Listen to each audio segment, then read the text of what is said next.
Hi, it's Recovery Mom. And let's talk about our bodies, okay? Let's talk about our bodies in recovery because this human still hates their body. They say they've been an all-in for a year and a half, weight restored for a year, lost overshoot, still hate their body. So I want to talk about this two ways. First, I want you to really make sure you're fully recovered and that was overshoot, right? So, do you have any fear foods? Can you eat mayo on your breakfast, lunch, and dinner 3 times a day in excess without worrying about it? Can you have liquid calories 3 or 4 times a day if you want to? Can you do all of those things on top of your regular meal plan while not moving your body and then share chocolate cake on top of all of that? Can you do all of that without feeling a twinge of guilt or shame or any of that?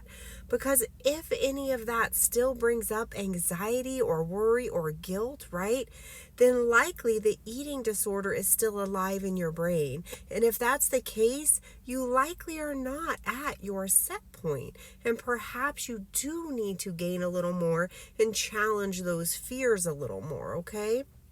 So you have to be really, really honest with yourself on if you're truly fully recovered and truly living in your set point. Because for me, I had to live at my set point for months and months and months, probably, honestly, a good almost year or so before I actually started to feel better in my brain, right?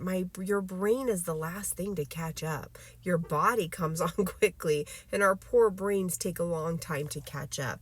That said, it doesn't just happen on its own. Now, part of it does. You will shed that eating disorder genetic component, and it will become much easier to fight, right? Because it won't be as fight or flight. It won't be as like life or death.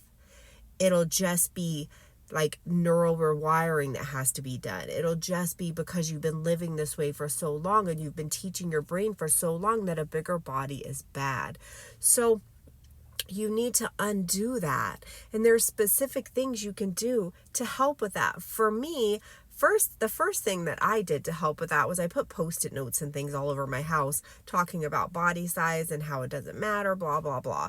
I also had to tackle the fact that I was always telling my brain that yes, a larger body looks great on other people. My kids can have that. My mom can have that.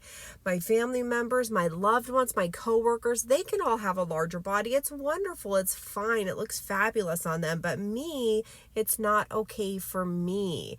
And so you have to realize that if you're telling yourself that is what you're telling loved ones. If you don't accept yourself in a larger body, you're also not accepting their larger body no matter what shit comes out of your mouth. That's not what they're looking at. People inherently know how you feel about body size based on how you treat your own body size, right? So you have to do that work, and you have to come to terms with the fact that just because you're saying that to yourself, that doesn't necessarily translate into what's happening. So you can say all day, oh, a bigger body size looks great on you and I love you for it, but me, not for me. That doesn't translate. What you're saying is, I don't agree with bigger bodies anywhere, because that's really what that's saying. So you have to challenge that. And personally, when it came down to like the day-to-day acceptance for me, I spent a lot of time on this. I'm going to be very specific with what I did, and I've talked about this before. For me, I had to challenge every fucking time I thought that way. Every time I thought about my body negatively, I had to challenge it in the moment. And it was brutal and it was hard, because we both know that those thoughts don't come isolated. They come all day long. So for example, I'd wake up, I'd go in the bathroom, I'd see my double chin, and I'd immediately think, I can't stand a double chin. A double chin is ridiculous. I don't want a double chin. This is ridiculous. I should lose weight, or my double chin is so ugly and gross and disgusting and blah, blah, blah, blah, blah. Then I had to stop and tell myself, and sometimes it didn't happen immediately. Sometimes I'd go through my morning, I'd get in the car, and then I'd realize all the thoughts I had about my double chin. And then I would think, okay, yes, I have a double chin, and right now I don't like it, but also I could lose that double chin. And if I lose that double chin, what's going to happen to my life?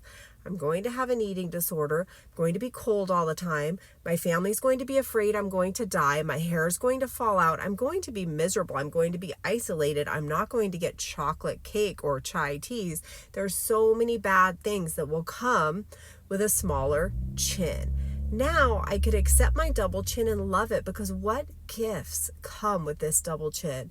This double chin brings so many gifts. It brings, my kids don't have to be worried I'm going to die anymore. They're not going to hug me and call me Skeletor, right? My hair's going to grow. My nails are going to grow. I'm not going to be cold all the time. I'm not going to look like Sasquatch with fur all over my face. So many wonderful things happen with my double chin, because you have to remember, your bigger body part is not isolated. It doesn't live alone. It lives in the midst of this eating disorder or non-eating disorder life that you're choosing.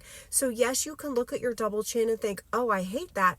Or you can look at your double chin as a part of a bigger picture in life. And what does that double chin give you that not having a double chin doesn't give you, right? So you have to look at it in this all-encompassing way. And then I would make a decision in the car on my way to work. Well, you know what? I want all the shit the double chin brings. I want to live a recovered life. That's the way I want to live, so I need to accept my double chin. Okay, move on. Get to work. Look in the mirror and see my like big arms, or my thigh gap is gone, and then think, oh my God, my thigh gap is gone. I cannot live this way. I need to get that thigh gap again. Oh man, look at so-and-so has a thigh gap. I should have a thigh gap like that. I can't, how am I going to wear a bathing suit? Summer's coming. Oh, and all of those thoughts come. And then I have to stop myself, and I have to do it in the moment if I can. Sometimes it happens a little later, and then eventually it will start happening in the moment, and you talk back to yourself and you say, okay, you're right. I can get a thigh gap again, and you go through the whole process again. In order to get the thigh gap, what's going to happen? Well, I'm going to have an eating disorder, blah, blah, blah, blah. And now if I live with bigger thighs, what does that life look like? And then make the choice. And you do that over and over and over. And what will happen is eventually you'll wake up in the morning and you'll see the double chin, and your brain will take over. It will start going on autopilot, and your brain will say it for you. You'll be like, oh, double chin. And then your brain will go, yeah, but you don't want to live with the smaller chin, because that's going to be shit and all those bad things are going to happen. You want the bigger chin, because a bigger chin means a fuller life and a happier life. Eventually, your brain will start having those thoughts on their own. But at first, you have to train it. You have to train your brain. Your brain is a muscle. You have to teach it how to treat you, okay? So you have to tell it those things, and you tell it those things enough until it starts regurgitating them automatically, okay? And oh man, I'm late for work. I gotta go. I hope that helps. That's what helped me. All right.